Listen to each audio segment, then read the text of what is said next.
Comics.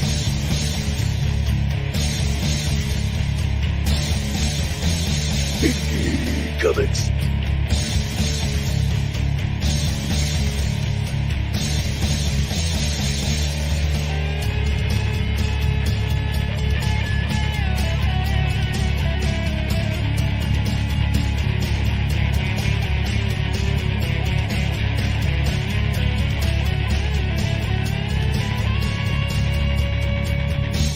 Welcome back to the second part of our deep dive into the Fantastic Four. Last week we talked about the creation of the FF, and Steve really broke down the major comic book runs as he had read way more FF comics than me, though I am working on it now. But today we're going to talk about the Fantastic Four on a radio program with someone playing Johnny Storm that is going to shock you. We're also going to dive into the various television shows and films that have come out over the last 60 plus years of their existence. And that is a bit more in my current wheelhouse. So I'm looking forward to getting into that.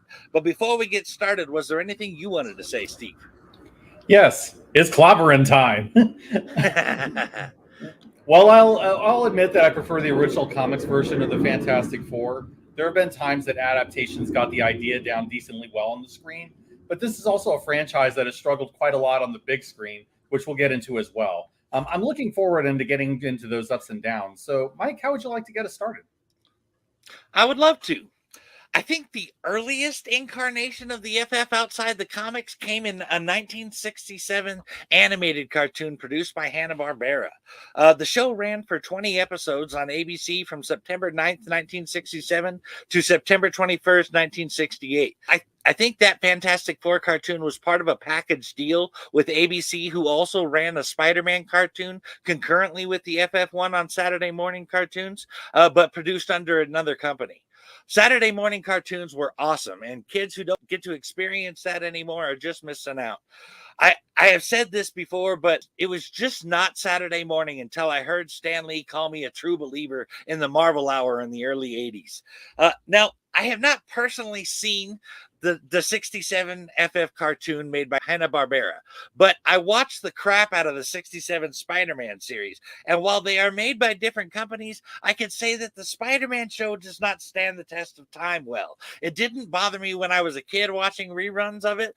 The animation is really terrible, though, and when looked at with modern eyes.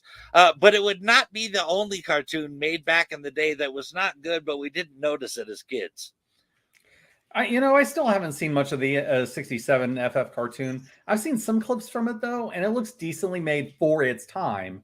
I mean, the art style at least looked in line with Jack Kirby's approach to the Fantastic Four. The storytelling seemed like a typical Hanna-Barbera show of its time, though, really. Not bad, but I guess serviceable. If you want a really good Hanna-Barbera show about a family of explorers, I would instead look to the 1964 version of Johnny Quest, which came out only a few years before this. The art on that was a lot more vibrant and interesting, and you get more of the family drama, as well as some really good action adventure. That show was also made by people like Doug Wildey and Alex Toth, who understood how to bring the comic book style to the small screen. It's just a shame that we never got that from the 67 FF series, but I digress. What's the next show on our list, Mike?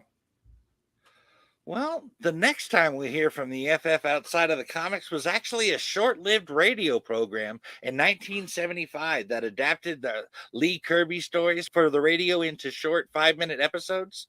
Check this out, though. The series is most notable for casting Bill Murray as the Human Torch just 2 years before his SNL debut. Imagine that performance. I would love to hear an episode of that show just for the Murray performance. Also in the cast were Bob Maxwell as Reed Richards, Cynthia Adler as Sue Storm, Jim Pappas as Ben Grimm, and Jerry Terhadden as Dr. Doom. Other Marvel characters featured in the series included Ant-Man, Prince Namor, Nick Fury, and the Hulk. Stan Lee narrated the series, and the scripts were taken almost verbatim from the comic books. The team appeared on the Power Records album Fantastic Four, The Way It Began book and record set from 1974, which was an audio dramatization of Fantastic Four 126. Bill Murray as Johnny Storm sounds awesome, I got to admit. That might be worth digging up just to see how good he was in the role. I mean, it is interesting how the old Saturday Night Live crew would occasionally brush against the world of comics. though. It reminds me a little of the old Marvel team-up comic where Spider-Man teamed up with the Primetime Players from SNL. And to bring this back to the Fantastic Four, I can't tell you how many 80s fan casts had Harold Ramis as Reed Richards. It is a real shame that that never ended up happening because it would have been perfect. I can see that working in the 80s in a funnier take on the FF for sure. But I mean, I honestly don't think I could take Ramis seriously as Reed Richards. He's just too much of a comedic actor for me. But that is just me. After the radio show, we would not see the FF again until 1978's The New Fantastic Four, although it was just called the Fantastic Four on the screen. The New Fantastic Four was produced by DePatty Frayling and only ran for 13 episodes from September to December in 1978. However, the Human Torch was missing from the show, and in his place was the Herbie unit. I have not seen this show, but the FF without Johnny Storm sounds stupid. Although that time Spider-Man replaced Johnny Storm you mentioned last week does sound interesting. So, I mean, maybe it's not entirely dumb. The very next year, though, in 1979, The Thing was featured as half of the Saturday morning cartoon Fred and Barney Meet the Thing. However, this character was the Thing in name only, and even Fred and Barney don't actually appear in the episode despite the title. The Thing's name was changed to Benji Grimm, and he was a teenage boy that had magical Thing rings that allowed him to turn into the Thing when he put them together and said, "Thing rings, do your thing." But the next time they are in an animated series would not be for over a decade. Do you want to tell us about that series, Steve? Sure thing, and I say I'm going to not be surprised if it had been this version that kept it off the air for 10 years. Anyway, I will say that everything I've seen about the FF shows in the late 70s just look really dumb, especially taking out the Human Torch and the idea of the Thing ring. I cannot even say it without losing it. I get the distinct feeling that they were trying to tone the show down for the kids, and it just wasn't needed. Though, fortunately, things would start looking up a bit more with the 90s FF series. In the early 90s, Genesis Entertainment and New World Entertainment syndicated a new Fantastic Four animated series as part of the Marvel Action Hour weekend block with Iron Man, the animated series. Later, the hour was renamed Marvel Action Universe, the second use of that name. Both Iron Man's and the Fantastic Four's first season was made with cost-effective animation by Wong Film Productions and Kennedy Cartoons, and the show aired on Fox Kids. The first half of the hour was an episode of Iron Man, the second half an episode of the Fantastic Four, and I do remember watching that at the time. During the first season, Stan Lee was featured speaking before each show about characters in the following episode and what had inspired him to create them. The series ran for 2 seasons with 13 episodes per season, making 26 episodes in total from September 24th, 1994 to February 24th, 1996. I just want to say something real quick there. Mm-hmm. Yeah.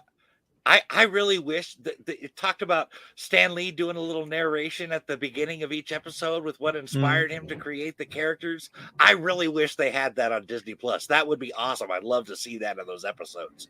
Yeah, there's a lot that they take out of Disney Plus, and we're going to be talking about that in a minute. But I'll be honest, I generally like this FF show overall, especially in the second season. You get a decently comics accurate take on the FF with episodes drawing very noticeably on the old Stan Lee and Jack Kirby stories, and even the occasional adaptation of John Byrne stories here and there. Generally, what really shines in these episodes, even the worst ones, are the elements that came out of the comics. But the first season did have some growing pains, even if it added some brighter points too. Mike, did you want to get into that? Absolutely. In season 1, the Silver Surfer and the Coming of Galactus 2-parter is one of the better ones, in my opinion.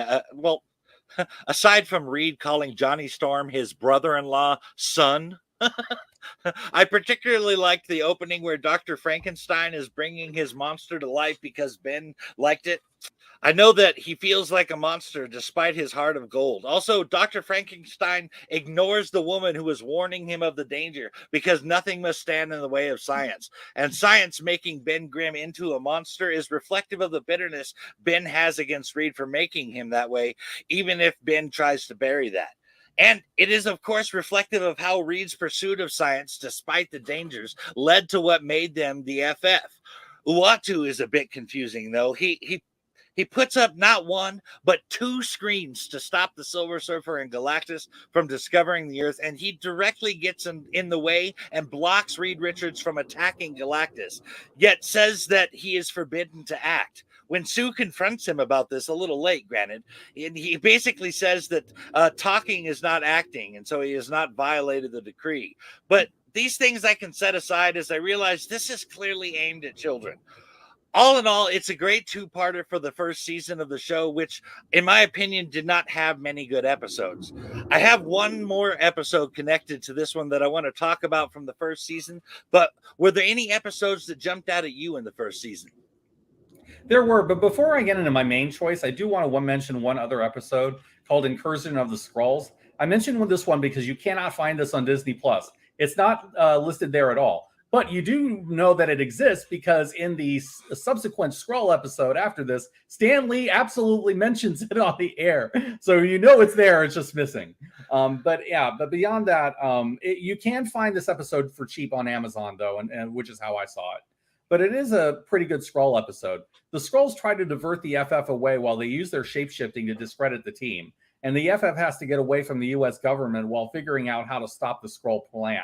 What I like about this one is that Reed actually comes up with a pretty clever way to trick the Skrulls out of invading the Earth, and he even wins medals from the Skrull for doing it. It also makes a nod to Lee and Kirby with the 4 Skrulls that turn into goats. They were cows in the comics, but it's a clear reference to that very early story. You know, I did a little research into why Incursion of the Skrulls might not have made it onto Disney+, and I have a theory as to why it was removed. My first theory is 9/11. We see the World Trade Center destroyed in that episode, and perhaps they did not want to remind people of the 22-year-old event. My reason for this line of thought is that editing the past entertainment seems to be a modern trend. What's more is I can't help but notice that the quest of the Red Skull was removed from Spider-Man and his amazing friends. Why? I think it's because the story focuses on Red Skull's past in Nazi Germany, and he attempts to destroy the world. But what do you think about that, Steve? Do you think I'm way off here? No, I don't think you are at all. It does sound like the kind of corporate-driven decision I'd expect from Disney, where they try to avoid controversy by shoving things down the memory hole. I'm not a fan of it. But as you say, it was over 2 decades since that event, and I think we're removed enough from it now that showing that kind of content shouldn't be a problem anymore. And to be honest, I never even made the 9/11 connection when I watched the episode. I'll add that the episode came out quite a few years before that event happened, so it was clearly not an intentional reference. So this just sounds silly to me, but let's move on. Like you, the Coming of Galactus 2-parter is my favorite season 1 episode as well. I appreciate that many of those stories were adapted directly from Lee and Kirby. For all its flaws, it drew on the right source material, and that makes a huge difference. Silver Surfer and the Coming of Galactus adapts the Galactus story from issues 48 to 50 of Fantastic Four. The basic elements are adapted pretty well, where Uatu the Watcher intervenes to save the Earth from the Devourer of Worlds. They actually do make some small changes from the comics. Some of them make sense. Originally, the Thing fights Galactus' Punisher robot, but it becomes a protracted fight with the Silver Surfer in this version. As an aside, the Punisher robot has nothing to do with Frank Castle. The original story was published well before Castle was created. I just thought I had to point that out.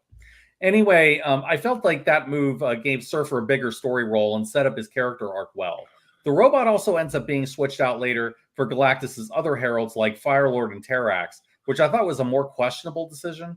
Also, you get a semi-comedic arc where the FF gets evicted from the Baxter building, loosely based on a plot point from the FF comics. But for the most part, the structure and the substance of Lee and Kirby's story is reflected well in these episodes. The grandeur and the cosmic scale is there. Galactus is presented as a godlike force of nature, and the Surfer's moments with Alicia are well handled. I actually really like that we both picked that episode as our favorites from the series. But I have to say that there were more changes to the story than I was aware of, and that does take something away from it for me. The other episode I really enjoyed from season 1 was actually connected to this one, and that was the Silver Surfer and the Return of Galactus. I particularly liked how Doom stole the Surfer's powers, and that Reed got Galactus to set it right by getting Dr. Doom to leave the solar system and thus triggering Galactus to come and enforce his decree. That whole thing felt like it was just right out of the comics. Now, I know that Dr. Doom did steal the Silver Surfer's powers in the comics, but was it anything anything like what we got in that season finale there? No, not really. They drew the stealing of Surfer's powers as a starting point, but it never played out the way that they showed it in the cartoon. The cartoon draws a little more on the Emperor Doom approach, showing Doom as he uses his powers to conquer the world, but I don't recall that being in the Lee Kirby story. I also think that they changed the ending a bit as well. That that it is not how they handled it in the comics kind of make me like the episode a little less, honestly. I thought Reed's solution totally felt like it could have come right out of the comics, and knowing that they were drawing on those stories, I assumed that it was. I guess I should not expect such accuracy in the show. I just imagine it closer to the source material. But why don't we get into the much better second season of the Fantastic Four? Awesome, so let's do it. Both the Fantastic Four and Iron Man series were radically retooled for its second and final season. As previously mentioned, the animation for season one's 13 episodes was done by Wong Film Productions and Kennedy Cartoons, while the second season's animation was provided by the Philippine Animation Studio. So season two ended up sporting brand new opening sequences, improved animation, and more mature writing. The first season was primarily written by Rod Friedman, while the second season was overseen by Tana Tataranowitz. I can't pronounce that. There were noticeably fewer introductions by Stan Lee, with several of the new shorter intros being used more than once. So season two ended up being a drastic overhaul in the scheme of things. I'll also add that the staff changes led to a notable shift in quality of writing for the better. Larry Houston, who was involved with the animation for X-Men the Animated Series, was a producer on the second season. Houston was known for being a fan of the comics, and he brought that same fidelity from X-Men the Animated Series over to the FF. The show looks a lot better in the second season, and Houston's style is extremely noticeable if you compare to his work on X-Men TAS. I'll also add that I was impressed by the writing of Sidney Clark, who wrote some of the best episodes of season two. The addition of both of them dramatically improved the show, though it's a shame that it wasn't enough to give the FF a third season. I think that a third season would have been nice. It's like the series was just getting started with season two. And actually, I can't help but notice that the whole first season acted like there was no other heroes on the earth except for the Fantastic Four, despite both Spider-Man the Animated Series and X-Men the Animated Series running concurrently with it. The only difference I can think of is the Spider-Man the Animated Series and X-Men the Animated Series were made specifically for Fox Kids, and the FF and Iron Man shows were only syndicated to Fox Kids. But they seem to have gotten some of that sorted out by the time season two came around, as we see the characters from all over the Marvel Universe. Even though some of them are just a blink and you'll miss it type of cameos as the main characters go about town. Also, the improvement in the animation and the writing is like night and day. Granted, Ron Friedman, as I understand it, was told to write the show more humorously, and the landlady, Miss Lavina Forbes, was added to the story specifically for humor. Oh, and by the way, Forbes was voiced by none other than Stan Lee's wife, Joan. That is very cool. I never knew Joan Lee was involved in any Marvel shows, but that's great. As for the direction of the show, I'd attribute some of that shift to the involvement of Larry Houston. Houston would often do much the same for X-Men the Animated Series, where we would drop Easter eggs of other Marvel characters from time to time, and that created more of a sense of a coherent universe. These would be good crowd pleaser moments, but it also created a sense of a larger Marvel universe as well. In Doomsday, for instance, you see brief shots of the Avengers, the New Warriors, and the X-Men. So you see what they were doing while Doom was terrorizing the planet. I'm also glad that they included episodes guest starring other Marvel characters such as Daredevil. All of that helped create a living, breathing, animated Marvel universe between the different shows. Actually, speaking of Daredevil, the very first episode from the second season I want to talk about has Daredevil in it.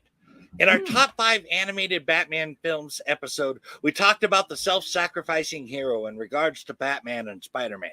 But in season 2, episode 1, And a Blind Man Shall Lead Them, we see that Ben Grimm is clearly a self-sacrificing hero in the animated universe as well. He was truly happy, joyous even, over not looking like the Thing anymore. But he sacrificed that shot of really being happy for the good of the group and the need of the FF. Also, in that same episode, Dr. Doom puts a device on Ben that increases his weight 1,000-fold. Let me put that into perspective for you. Ben Grimm weighs 500 pounds anyway. That means he lifted 500,000 pounds when he stood up. I mean, that's not Hulk levels, but that's still pretty freaking impressive if you ask me. If I recall, though, I think you wanted to talk about season 2, episode 13, didn't you, Steve? I do, but before I get into that, Ben has a gift for being able to surpass his physical limits through sheer rage and willpower. This is usually how he's able to trade blows with the Hulk as well as he does. And Doom found this out the hard way. Ben has every right to unload on Doom here, too. I mean, Doom took away all hope that Ben had to live the life that he wanted. And so the scene where he beats down on Doom is really satisfying to watch. But since you asked about episode 13, let's dive into it. Doomsday kind of goes back to the previous formula of having Doom steal the Silver Surfer's powers. However, this episode pulls it off better.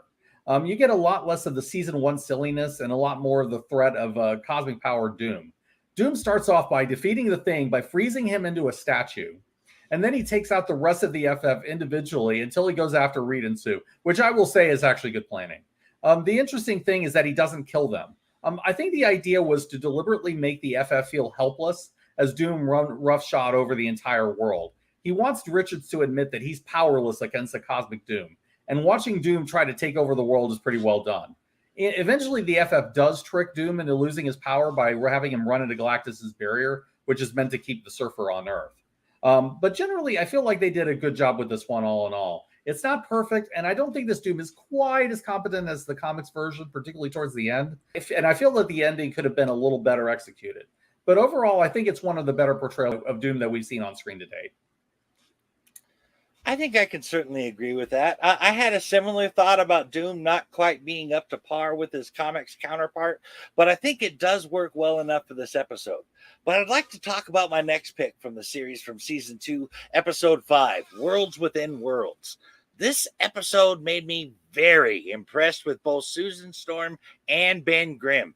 And we talked a bit about the comics version of this story in the Burn Run last week, but I don't see how one could not be impressed with Ben Grimm's display of courage overcoming Psycho Man's fear ray. He faced his greatest fear and fought through it to victory. Honestly, I think Ben is my favorite on the team after going through over the comics and stuff for this episode. But let's talk about Susan Storm, or rather Malice, in this episode. Maybe I don't have a big enough imagination, but I'll be honest to say, I never even considered Susan using her powers like she does in that episode. I honestly viewed her as kind of a support character, but I see now that she could easily take down the whole team if she wanted to. I was particularly impressed when she created a force field in Reed's stomach and made it grow little by little until he was about to burst, and how she folded up Ben like a transformer encased in that tiny box of a shield. Also, did you notice that they mentioned being at the Avengers Mansion? And there were Avengers in the very next episode. They really opened up the Marvel Universe in the second season, but I believe your second pick was episode 7 from the second season, wasn't it, Steve? It is, but if I can comment on your pick a little, I think you're finally realizing what it is I love about Sue. Pretty much her entire arc during John Byrne's run was about elevating Sue into the most powerful member of the entire team, in very much the same way. That episode adapted the end of that story where Psycho Man and the hate monger turned her into Malice. They softened the arc a bit, which dealt with heavier themes in the comics like racial violence. They just probably thought that it was a bit too much for kids' television and they brought it in. Also, as an aside, the story originally had She-Hulk in Ben's role in the comics. The original comic story took place when Ben was away from the team. So this version you actually see that was actually on the writers of the show. But so even though they rushed the story a bit, they still made it work. So that is definitely a good enough episode to pick. But so let's move on to my next pick from there. I'd like to mention that as a huge fan of the Black Panther, Prey of the Black Panther from season 2, episode 7 is my favorite on-screen portrayal of the Black Panther. While I love Chadwick Boseman and the MCU handled T'Challa decently in Civil War and in the first film, it just wasn't the Black Panther that I hoped to see. I'm a fan of Stan Lee and Christopher Priest's Black Panther, the guy who is several steps ahead of everybody, always has a plan, and who just wants to honor his father. We never saw that Panther in the MCU, and it was a huge missed opportunity, especially after Chadwick Boseman passed away, sadly. But Prey of the Black Panther gave us that Panther, properly adapting T'Challa's introduction, where the Black Panther defeats the FF by himself. On top of that, they got Keith David, who I love, to voice T'Challa. and he's absolutely the perfect choice for that version of the Black Panther. While Panther isn't really the focus of the episode, really, speaking as a huge T'Challa fan, getting T'Challa right earns a lot of bonus points for this show, in my view. See, I have mentioned that a couple of episodes shine a little dimmer for me, knowing how much it was changed from the source material. And here's an example of a time where they really nailed it. That's a great pick, Steve. Overall, though, if I could talk about my closing thoughts on the series, I think the 94 Fantastic Four series was just okay. I mean, if we're putting the bar at Spider-Man and X-Men, the animated series, then Fantastic Four, even season 2, which is monumentally better than season 1, falls short by comparison. That said, seeing Ghost Rider take down Galactus with the pennant stare in season 2, episode 8, when calls Galactus, was very awesome, and I think might be one of my favorite and most memorable scenes in the series. Yeah, a big plus for me was also having Michael Dorn, aka Worf, play Gorgon of the Inhumans. That was just awesome. I like to see that. In season 2, episode 11, Hopelessly Impossible was impossible for me to get through. Impossible Man is an annoying character, if you ask me, and we talked a little bit about that last week. But my general impression with the show was that they only had 5 minutes of story for that week. So they had to make up most of that episode with clips from previous episodes, which might have been cool if I hadn't just sat there and watched them all in a row. And I was just catching an episode here or there on Saturday mornings. So I'll be honest and say that I only watched 10 minutes of that 20-minute episode. You know, I think I ended up enjoying this show more than you did, though I totally see where you're coming from. I agree that FF doesn't hit the same heights as X-Men or Batman, and the first season does drag the quality down considerably. Ron Friedman's work was just not as good as the team that came on board with season 2, and it shows. At the same time, I'd put season 2 of FF among the best adaptations of the Fantastic Four that I've ever seen to date. They've respected the source material while still bringing the classic stories to a new audience, even if it wasn't to the level of the very best of the 90s animated shows. You know, that's true. Perhaps I'm being too harsh comparing the show to the greatest animated shows of all time. The second season in particular was very good and less aimed specifically at just children. The Fantastic Four made several other appearances during that time period, though. They also guest starred in the Secret Wars story arc from the 1994 Spider-Man animated series. And the Thing guest starred with a small cameo from the other Fantastic Four members in the Fantastic Fortitude episode of the 1996 The Incredible Hulk series. Different Fantastic Four members appear briefly and with little or no dialogue and are mentioned various times throughout the first season of The Avengers: Earth's Mightiest Heroes. The most expansive appearances are in the episode The Private War of Dr. Doom, in which the Avengers team up with the Fantastic Four to battle the titular supervillain. And in the final episode of season 2, in which the groups team up to battle Galactus. The Thing becomes a member of the New Avengers in episode 23 of season 2. The Fantastic Four also appear in a children's show, the Superhero Squad Show, in the episodes If This Be My Thanos and The Last Exit Before Doomsday. The Fantastic Four appear in the Hulk and the Agents of Smash episode, Monsters No More. In that episode, the Agents of Smash assist the Fantastic Four in thwarting the Tripartite invasion. When I think of Tripartite, I keep thinking of Tribbles, but that's neither here nor there. Yep. Although I don't think I've ever seen any of those episodes, I can add a little bit on one of them. The Private War of Dr. Doom is a reference to an Avengers storyline that was written by Jerry Conway and Jim Shooter. My understanding is that they changed the story on that one. In the comics, the Avengers are manipulated into fighting Doom as part of a scheme by the undersea warlord Atuma. It seems like the Atuma angle was written out, but it keeps the Doom Avengers conflict intact. But why don't we get into the next series featuring the four? That sounds like a great idea, Steve. Let's talk about the last Fantastic Four animated show that I am aware of, and that is Fantastic Four: World's Greatest Heroes. In the United States, Fantastic Four: World's Greatest Heroes had an erratic airing schedule on Cartoon Network, having premiered as part of Toonami on September 2nd, 2006. It ran for only 8 of the season's 26 episodes before being pulled. It subsequently returned to the network starting in June 9th, 2007, shortly before the release of the film Fantastic Four: Rise of the Silver Surfer. The second launch of the show aired only 9 episodes, leaving 9 installments not televised in the USA. The show aired on Boomerang for a brief time before moving to Nicktoons in 2009 for the final episodes. And that is all the technical stuff. But let me switch over into the initial impressions of the show. Now, I have to say that I got a serious anime vibe from the Fantastic Four World's Greatest Heroes, and it took a little bit to adjust to. But the art style seems to be very reminiscent of anime to me. I brought this up on Twitter and had some interesting responses. I have heard that the inspiration might be from Dragon Ball Z, Avatar The Last Bender, and other animated shows that were on Toonami, as they were particularly hot at the time. And as I mentioned, Toonami is where the show first aired, so that would make sense. My understanding is that there are even a few known anime artists who worked on the series. But what do you think about all that, Steve? That can very well be the case. There is a definite Western-style anime approach with this show that comes through. To be fair, that's not always a bad thing. It is interesting that you mentioned Avatar: The Last Airbender, because it took that kind of Western anime approach, and it worked. It might be that the FF was trying to do another show in that vein, for all I know. Avatar was released in 2005, so the timing would be consistent with an attempt to follow that trend. I've only watched a little bit of Avatar, so I'm no expert, but it seems like the show took the long-form anime approach much more than World's Greatest Heroes did.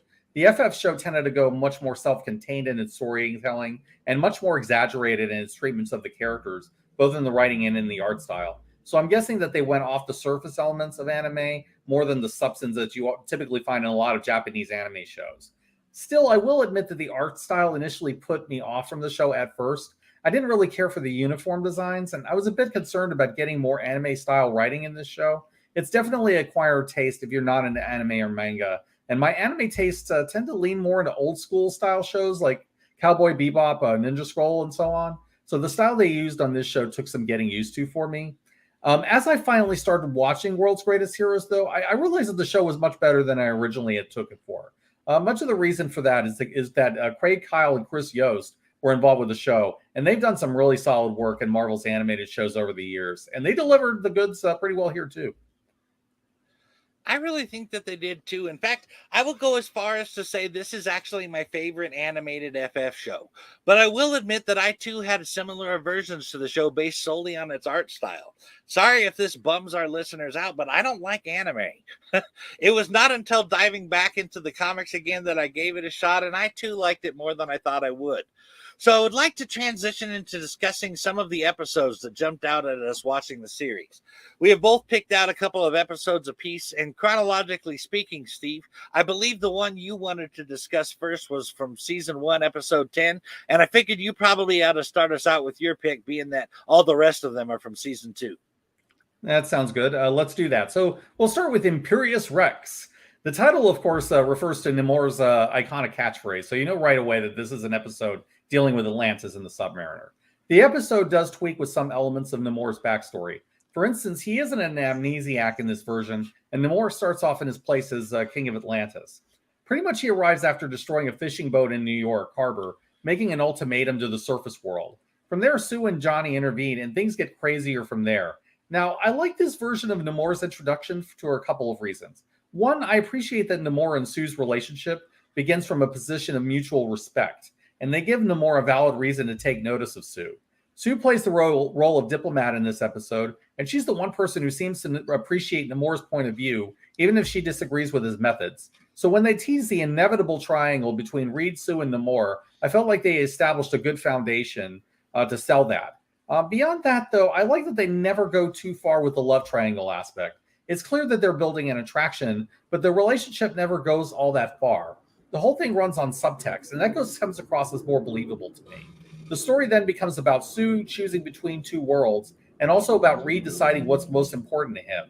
I'll also add that this version of Johnny exaggerates his hot-headedness a lot, coming across as a jerk at times even. So every time Johnny opens his mouth, Nemours wants to rip him apart, and I can't blame him for that. He's annoying. Some of those moments are entertaining and sometimes even funny to watch, though. Also, in general, I dig Marvel's version of Atlantis, and unlike other versions, I think that this episode treated that mythos reasonably well. Well, I am not as immersed in the mythos as you are, Steve. From what I know of it, I have to agree with your assessment there. And really, almost anything would be better than the MCU's version. But seriously, I did enjoy the episode, and while I think that Sue toying with the idea of being unfaithful, even in subtext, is inappropriate, I do agree that they did not take it to a point where it was too far. Ultimately, depending on how you want to see it, I think Sue merely respects Namor, like you said, and it just came across differently at times. My first pick on this series is from season 2, episode 3, Shell Games. Now, ignoring an issue I had with the portrayal of the Iron Man armor that I will get into in a moment, I want to start off by talking about things I enjoyed about this episode. I really liked having Iron Man in this episode. It was a nice callback to the 94 Saturday morning cartoon when Iron Man and the Fantastic Four were part of Marvel's Action Hour. I thought Tony Stark was done very well. I think I prefer a less obnoxious Tony like what we got in Phase 1 from the MCU. But I also liked the more aggressive Reed Richards in the episode. He totally confronted Tony Stark with unequivocal accusations, which leads me to think that choosing to make their entrance to Tony the way they did really pissed Richards off. I got the impression that it was offensive that another superhero would have attacked them. In short, I think his feelings were hurt, and more so even than the other FF members who were mostly observers in that confrontation. Plus, you have to appreciate the Indiana Jones and the Last Crusade reference from Dr. Doom when he told Iron Man, "You have chosen poorly, Steve." You chose the wrong friends, Tony. Now what was briefly yours is now mine. Well, thinking about it, the actor who played Belloc would have been a good Doom, now that I think about it. But yeah, I totally dig the indie reference. The episode probably worked for you more than it did for me overall, but there were bits here and there that were fun. I liked seeing the FF fight off the entire Iron Man armory, including some of my favorite suits. They brought in the Silver Centurion and the stealth armor from the second Michelini and Layton run, so they did their homework there. At the same time, I was a bit irritated by Tony here, even if they got him right in some respects. I don't think that they'd figure out that as cool as Robert Downey Jr.'s Tony Stark is, nobody can pull off that version but Robert Downey Jr. The comics have sometimes done the same thing and made the same mistake, where they play up the quirky Playboy shtick for comedy, and it doesn't land because you don't have Downey's charisma and performance to rely on. You're better off just playing Tony straight if you don't have Downey on board, if I'm absolutely honest. But enough of my own criticisms, Mike. I think you had a problem that you wanted to bring up with Shellhead. I do, actually. I was a little shocked by the Thing taking Iron Man's unibeam so easily. He didn't act like that even hurt him, and that blast has obliterated targets in the past. I'm honestly not sure if that is a testament to the Thing or a lack of understanding on the part of the writers about Iron Man's unibeam. One thing I think it does say is how desperate Tony must have felt to not just use the extremely energy-draining unibeam, but to continue blasting it for a fair amount of time. Given that a single blast can diminish up to 20% of the armor's battery, he could not have had much more than 15% power left. That pretty much makes it so that the Iron Man armor should have been depleted completely after the unibeam exchange with Dr. Doom, which I must say lends credence to the idea that perhaps the writers did not quite understand Iron Man or the armor. But you wanted to discuss an episode from season 2, episode 5, didn't you, Steve? I sure do, but though you're probably right that they didn't think through the Iron Man suits as well as they should have. The Hulkbuster suit should have brutalized poor Ben, for instance. That armor is designed to take on the Hulk. I did love seeing the Silver Centurion suit, though, since that's my favorite Iron Man design. But let's move on to my next pick. Frightful, which is the episode you talked about, introduces the world's greatest heroes version of the Frightful Four. Now, the Frightful Four is a group that sometimes can be interesting, and they've even gotten some victories on the FF on occasion. But in the comics, the Frightful Four tend to be about either the Wizard trying to validate his ego by beating Reed in the FF, or also trying to steal some of Reed's technology. This episode decides to do it both ways. But what I like about it is the method. So the Wizard gathers together a group, including the Trapster, Claw, and Dragon Man, and then they take a page from Baron Zemo's playbook. They pretend to be heroes and try to upstage the Fantastic Four at every turn. It ends up irritating each of the four, and it's hilarious, especially Reed trying to hide his annoyance at the Wizard. But the trick of it is that the Wizard is causing all the disasters that they end up taking credit for solving. All of this is part of a plan to get access to a government lab so that they can steal Reed's unstable molecules. Even if it isn't an original idea, I have to say that the episode actually works. I like the idea of the Frightful Four pulling a scam while also trying to humiliate the FF, both of which are completely in character for the Wizard to do. I like that Trapster gets the Paste Pot Pete jokes, which is a major part of who he is. Trapster just cannot live down the lame identity he starts with, and it irks him to no end. My only quibble with it is that in the comics, Dragon Man is a bioalchemical construct and not a robot. In fact, he was created by Diablo. But speaking of Diablo, he's one of my favorite FF villains, even if he's treated as a joke most of the time. So I'm looking forward to talking a bit about him. I think you had a Diablo episode that you wanted to talk about, Mike? I certainly do, Steve. But first, I have to say that I do seem to like it when stuff gets under Reed's skin. And it seems like the Wizard certainly does that. So I like that aspect of that episode a lot as well. But you're right, I do have another pick involving Diablo from Season 2, Episode 8, Johnny Storm and the Potion of Fire. I talked about bringing this up last week, so here it is. One of the greater parts of the episode is Reed's absolute refusal to accept the existence of magic. This would actually have been fine if he had come at it with the Arthur C. Clarke angle that any sufficiently advanced technology is indistinguishable from magic. But he doesn't explain it that way. He simply denies the existence of it with venomous disdain. Meanwhile, the whole episode seems to be screaming at Reed that there is such a thing as magic. In fact, being that he knows Dr. Doom so well, I would think that he would be more familiar with the subject. But to be fair, the magic angle on Dr. Doom is seemingly often disregarded. In truth, I picture Doom operating more like Diablo in this episode, combining elements of both magic and science. As far as Johnny Storm goes, I get the idea of being consumed by power. I was never a major player on the streets. I was mostly known for collecting, but for a time I did attain a level of power and position around the age of 17 and 18. And just that small taste changed me considerably. So much so that I started hating who I was and who I had become, and handed the whole business over to another person and just walked away from it all. I feel like while Johnny's case, it was superpowers, and in my case, it was more about status, I guess. But both were situations where power was increased considerably, and it had an effect on how we interacted, even with friends and family. We both became full of ourselves and drunk on power.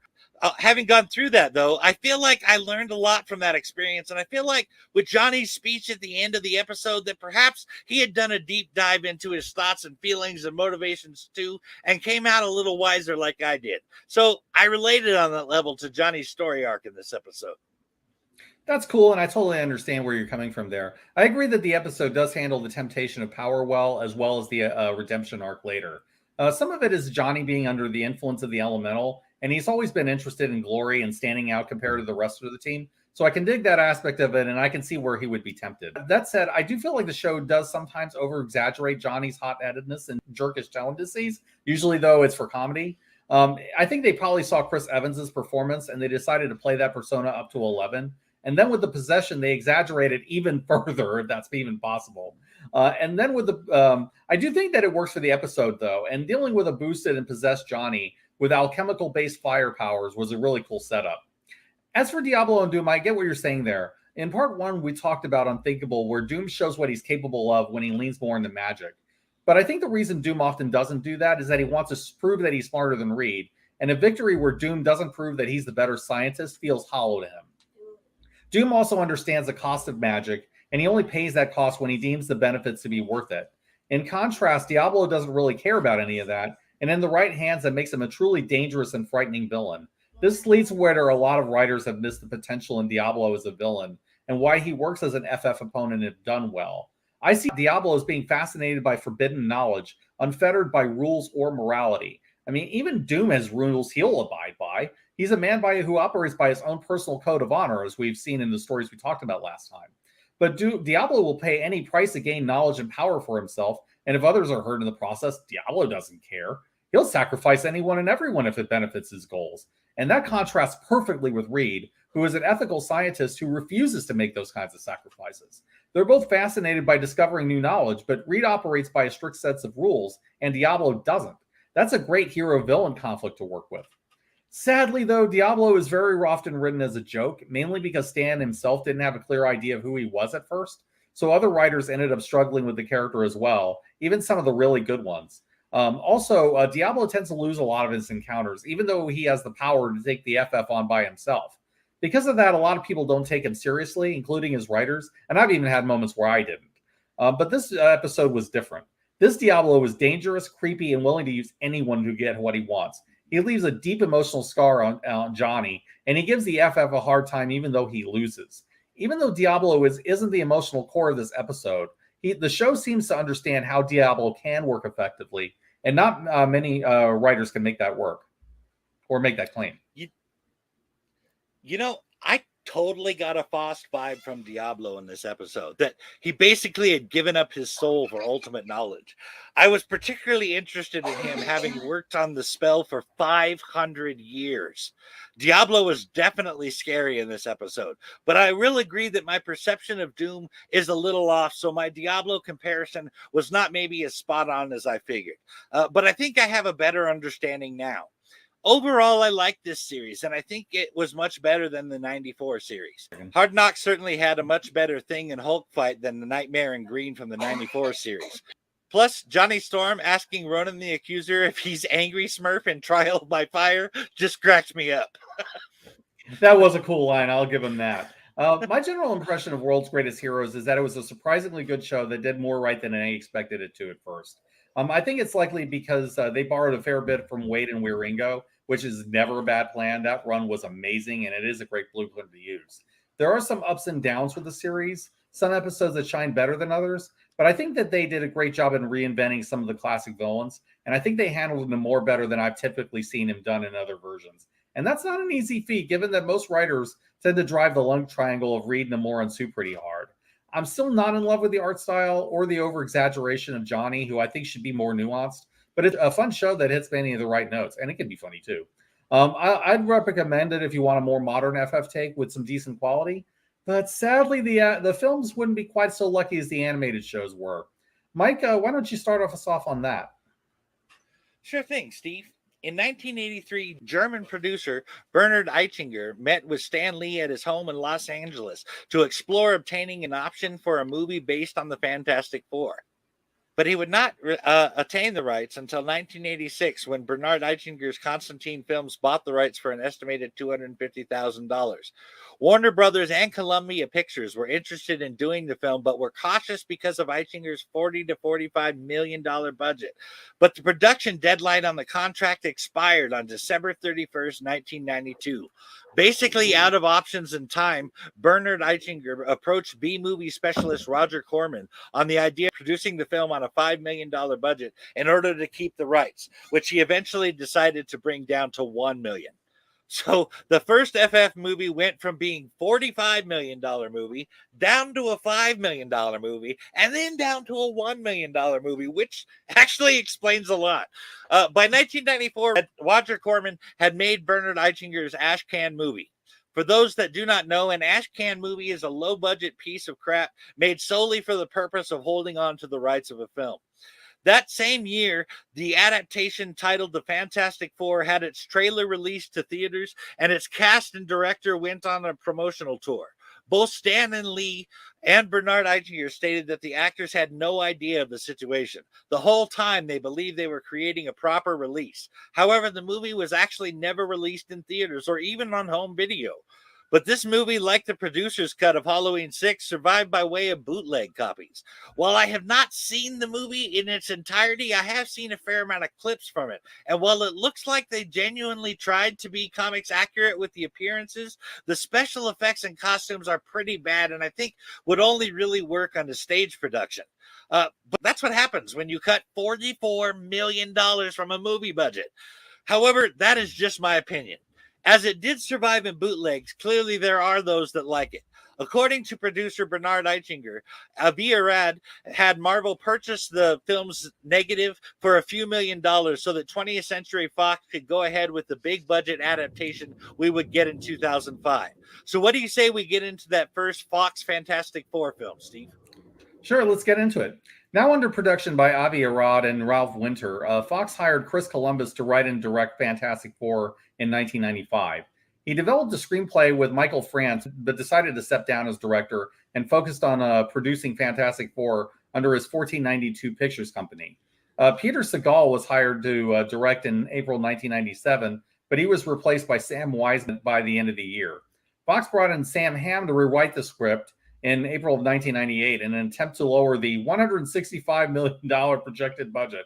Much bigger than the 45, I'll tell you that. In February 1999, with development taking longer than expected, Eichinger and Fox signed a deal with Marvel to extend the control of the film rights for another 2 years, with a summer 2001 release plan and hiring Raja Gosnell to direct. However, Gosnell decided to do Scooby-Doo instead and dropped out in October of 2000. So he was replaced by Peyton Reed in April of 2001, and Mark Frost was brought on board for another rewrite. Then Reed departed in July 2003, explaining in 2015, quote, "I developed it for the better part of a year with 3 different sets of writers, but it became clear after a while that Fox had a very different movie in mind, and they were also chasing a release date. So we ended up parting company," unquote. Reed's version was described as being influenced by A Hard Day's Night and intended to get Alexis Denisov as Reed Richards, which, by the way, would have been a cool choice if they had gotten him. I loved him as Wesley on Angel. Sean Astin was one of the candidates to direct the movie, and he tried to secure the part of Susan Storm for either Christina Aguilera or Cameron Diaz. His reasoning for wanting to direct it, despite never having directed a feature before, nor read any of the comics, was that he wanted to step up in filmmaking, and he felt that doing a Fantastic Four film would allow him to leave a mark. While that's understandable, the FF wasn't the right vehicle to do that with. So it was just as well that Sean Astin didn't happen. Now, despite not getting the job, Tom Rothman was impressed with his determination and hoped to work with him on a future project. So after all that, Tim Story was signed on to direct in April of 2004 after Fox was impressed with his early cut of Taxi and knowing that Story is a fan of the comics.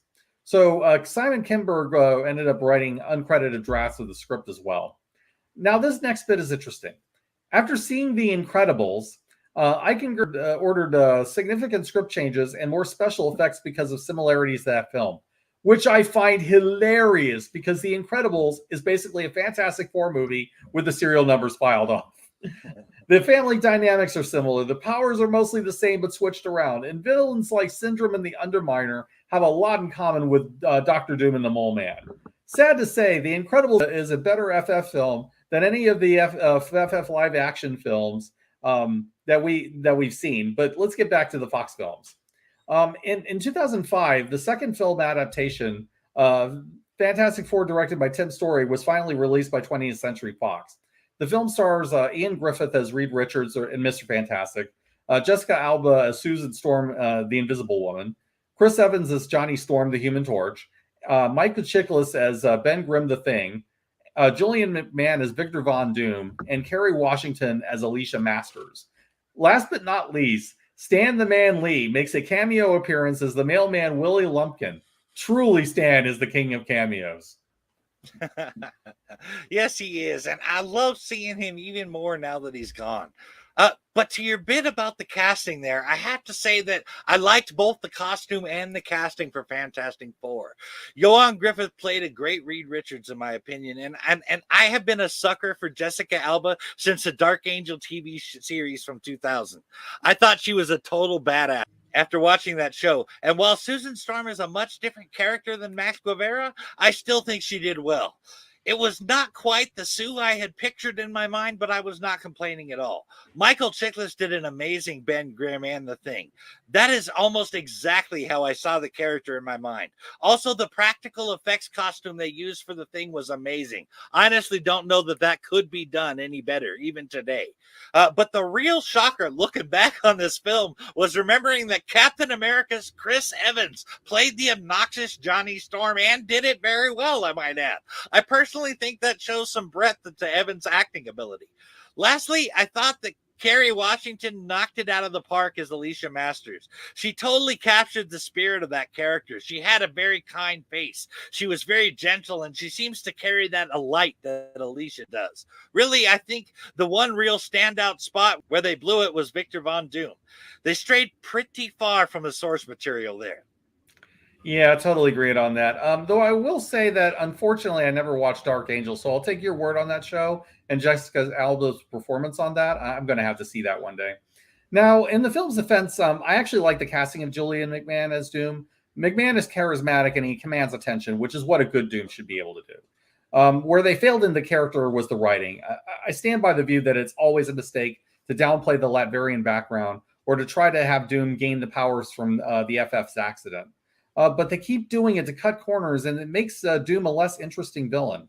What makes Doom so powerful and so dangerous is his intellect, his indomitable willpower, and a scientific mind that is the equal of Reed's.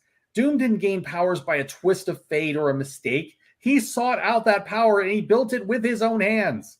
Where the FF are strong because they support each other, Doom depends entirely on himself and his own genius. This is what the filmmakers keep missing, and they do it every single time. It is so frustrating. Aside from that, though, I really do like the first FF film. It's flawed, sure, and the movie has done a huge disservice by getting Doom wrong. But like you, I thought the Fantastic Four themselves were really well cast. Chris Evans as Johnny tends to be the show stealer. As you mentioned, Michael Chiklis is a great Ben, and I also really like the Thing costume.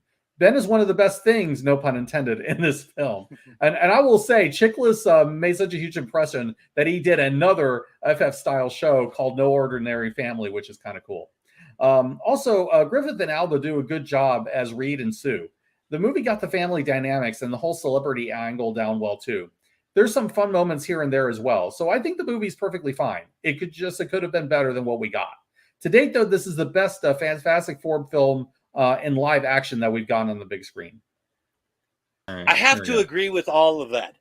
This first film is definitely the best live-action version of the FF out there right now. I'm hoping, however, that the FF movie coming in Phase 6 of the MCU will top it. I'd love to see what the MCU can do with them now that they're finally back under their umbrella. I'd also like to see a good animated FF movie from Marvel Animation as well. But I would like to talk about the DVD release for the first Fantastic Four movie. The version we got in theaters is not actually the one we bought on DVD later that year in 2005. There were a few changes, including a scene where Reed Richards and Susan Storm are in a storage room in the Baxter Building, and there is a robot on the shelves that is supposed to be Herbie from the Fantastic Four animated cartoon in 1978, where he was used to replace Johnny Storm. But I think the biggest change actually came in the scene where Reed and Sue are staring at the Statue of Liberty and discussing their feelings somewhat argumentatively. On the DVD, this scene is moved to the planetarium, and while the dialogue is similar, it is adjusted to have a less argumentative tone. There's actually a theatrical cut on the DVD, but even that has a change to the scene where Reed and Sue are staring at the Statue of Liberty. In the theatrical cut, Reed gives a very strong, square jaw to portray a more manly character. But in the DVD's so-called theatrical cut, Reed looks right at the camera, breaking the fourth wall, and he makes himself look like Hugh Jackman as Wolverine instead. Apparently, the idea was to create a cinematic universe between the Fox FF, X-Men, and Spider-Man franchises. Plus, at the time, Wolverine was set to cameo in Spider-Man 2. In 2007, the extended cut of Fantastic Four was released, and it incorporated about 20 minutes of deleted scenes into the movie. These scenes delve more deeply into Ben's relationship with Alicia, Dr. Doom's attempt to break up the FF, and there's even some about Johnny Storm's womanizing behavior backfiring him. And both the scenes where Reed and Sue discuss their feelings at the Statue of Liberty and the planetarium are in it, but in this cut, the planetarium version is even longer. I still haven't seen the extended cut, believe it or not. Some of those details sound interesting. I really probably should get a hold of that version one of these days. I do vaguely remember the Hugh Jackman appearance, and I remember there was an attempt at building a Fox Cinematic Universe early on. It's kind of like how you had a deleted scene in the X-Men movie with a walk-on from Spider-Man, even if it was meant as a joke. But let's move into our next film. The first FF movie did well enough to justify another film, so we got a sequel. That sequel, Fantastic Four: Rise of the Silver Surfer, directed by Tim Story and written by Don Payne, was released in 2007, the same year that the extended cut of the first film was released. Payne had said that this film was based on the Galactus trilogy, in which Galactus makes an appearance, as well as issues 57 to 60, where Doom steals the Surfer's powers. Payne has also said that the film takes inspiration from the Ultimate Marvel series, limited series, Ultimate Extinction. I'll have to take his word on that since I haven't read it, but there is a bit of Ellis in this, so I'm not surprised. My understanding, though, is that Reach's speech to General Hager about being a good little nerd was taken nearly verbatim from Ultimate Extinction 2, where he was speaking to Nick Fury. Rise of the Silver Surfer is the first live-action movie to feature Frankie Ray, who made her first comic appearance in FF 164 during the Byrne run. She's best known for her alter ego, Nova, who possesses the same flame powers as Johnny Storm, and she's one of the successors who replaced Silver Surfer's role as the Herald of Galactus. Another fun fact about Frankie Ray, she's the stepdaughter of Professor Phineas Horton, who created the Jim Hammond, the original android Human Torch. In this movie, however, she never became Nova, while her occupation as an army soldier was completely exclusive to the movie and was never affiliated with the U.S. Army in the comics. Other actors involved in this movie include Andre Braugher as General Hager, Doug Jones as the Silver Surfer, Galactus as Herald, formerly known as Nornrad. Lawrence Fishburne provides the force of the server, and he's very good at that. Stan Lee appears as himself in the second film as the rejected wedding guest, his first Marvel appearance as Stan Lee. I'm not sure why they went for that, since they could just have brought him back as Willie Lumpkin, who'd have every reason to be at the wedding, but whatever. For this outing, some slight revisions were made to the makeup of the Thing, giving him a larger brow and broader shoulders. This brought the design more in line with the then recent comic book revision. For Michael Chiklis's performances as the Thing, a new set of prosthetics were developed. These prosthetics were easier for Chiklis to wear, as they provide better ventilation and they could be easily removed, in comparison to the first film's prosthetics, which required 6 hours to apply, were uncomfortable, and could not be easily removed. It's generally agreed that Rise of the Silver Surfer wasn't that great, and I'm really not overly crazy about it myself. But I think you had your own criticisms about this film you wanted to bring up, Mike? I actually have a few issues with the Fantastic Four Rise of the Silver Surfer, namely being that his power comes from his surfboard and not the power cosmic. I did like that they kept some of the surfer's background intact, even if it's just by mention. He says that he serves Galactus to spare his homeworld, a reference to Zen law, and by extension, the one I love. This refers to Shala Bal, who in the comics was Nornrad's girlfriend before he became the Silver Surfer. I also thought Doug Jones did a great job as a Silver Surfer, and I honestly, I've yet to see a Doug Jones performance that I didn't think was awesome. And as far as Lawrence Fishburne goes, he was absolutely the right choice for Silver Surfer's voice. Also, that was an absolutely detestable portrayal of Galactus, so much so that it really puts a lot of the movie in a bad light for me, especially when you combine that with the Silver Surfer stuff. I commented on not liking Dr. Doom's portrayal in the first film, and it was not any better in this film. In fact, after getting teased about him actually going to be in Latveria, I was really hoping we would get a more proper Dr. Doom in the second film, like how you described earlier. So I was really let down when they glossed over it all.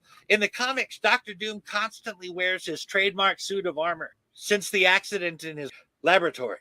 There is a tradition of never showing his face under the mask by having some object come into the panel and obscure his front whenever he takes it off, with the understanding that there is nothing beneath but scar tissue. But they ruined all of that by taking away even the scars he had acquired in the first film. I suppose there was one last thing that I didn't like about the film, and that is the very obvious wig being worn by Jessica Alba.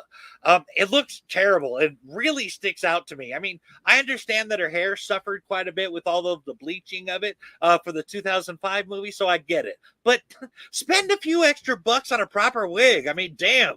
Also, I think that director Tim Story had something to do with her performance as well. Check this out.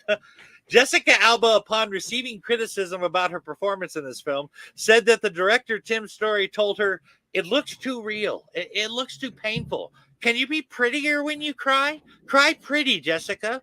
Don't do that thing with your face. Just make it flat. We can CGI the tears in later." But there was one pretty funny moment in Rise of the Silver Surfer. At around 54 minutes, Reed Richards says that he is engaged to the hottest woman on the planet, pointing to Sue Storm. This was, of course, a reference to the fact that Jessica Alba had in fact been declared the sexiest female alive just months before the release of this film. That was a rare moment that made me laugh during that film, I don't mind saying. But as to your other points, cry pretty? I can't even with that. Not to mention the CGI tears. Why would you do that? I don't get why some directors do this kind of thing with actresses. I don't get it. But in general, they had the tools to make a really good film, but it ended up being a disappointment. I actually like the way the Surfer came off in this movie. I agree that both Jones and Fishburne were good choices to play Norrin. But then they did the same weird power transfer thing from Rising Storm, except not nearly as good. Doom wasn't great either, as you point out. And then you had Galactus as a huge purple cloud, which just seemed like an incredibly lazy way to show the character. There was no reason they couldn't have brought in an actor, put him in a purple suit, and then find a way to create the right imposing sense of scale.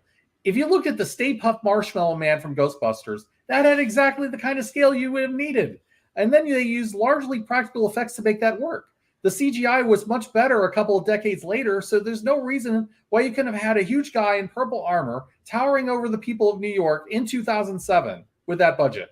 The purple cloud thing looked cheap and lazy, and it was terrible. I'm stunned that they got the Surfer to look that good and then completely phoned it in with Galactus. It's just unbelievable and a shame considering how good it could have been.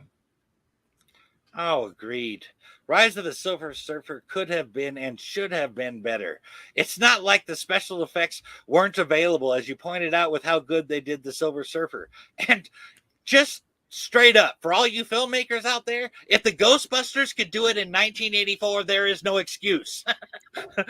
We are 100% agreed on that one. But with as bad as the second FF movie turned out to be, it was not as bad as the reboot. A reboot directed by Josh Trank, also titled Fantastic Four, was released on August 7, 2015. The film stars Miles Teller as Reed Richards, Kate Mara as Sue Storm, Michael B. Jordan as Johnny Storm, and Jamie Bell as Ben Grimm, and Toby Kebbell as Dr. Doom. This particular version of the FF is based on the Ultimate Fantastic Four. It earned poor reviews and box office results, and rightly so. With the exception of the special effects, which I thought were good, this movie would make a black hole question its own suck power.